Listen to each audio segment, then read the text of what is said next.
Halo semuanya, kali ini kita akan belajar tentang mengidentifikasi jenis-jenis campuran. Setelah mempelajari zat tunggal dan zat campuran, sekarang mari kita identifikasi jenis-jenis campuran. Di sini sudah ada berbagai macam zat tunggal dan zat campuran.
Nah, sekarang mari kita pisahkan manakah yang merupakan zat campuran atau zat tunggal. Yang pertama ada susu. Susu merupakan bagian dari zat campuran, maka kita akan letakkan di bagian zat campuran.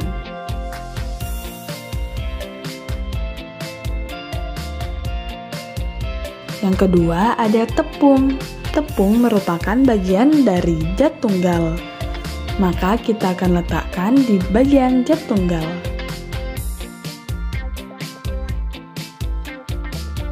Minyak merupakan bagian dari zat campuran, maka kita letakkan kembali di kelompok zat campuran.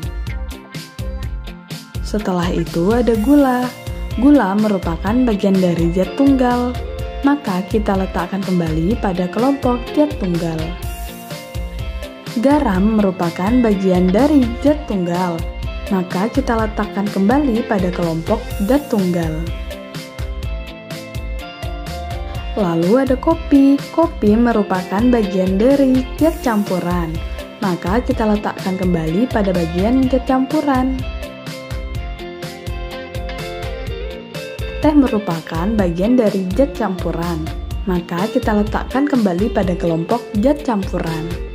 Lalu yang terakhir ada sirup.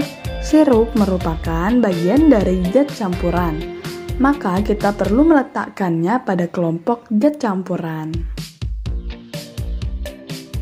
Nah, sekarang mari kita identifikasi sifat-sifat campuran setelah dicampur dengan air.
Sekarang, mari kita lihat hasil pencampuran setelah didiamkan beberapa saat.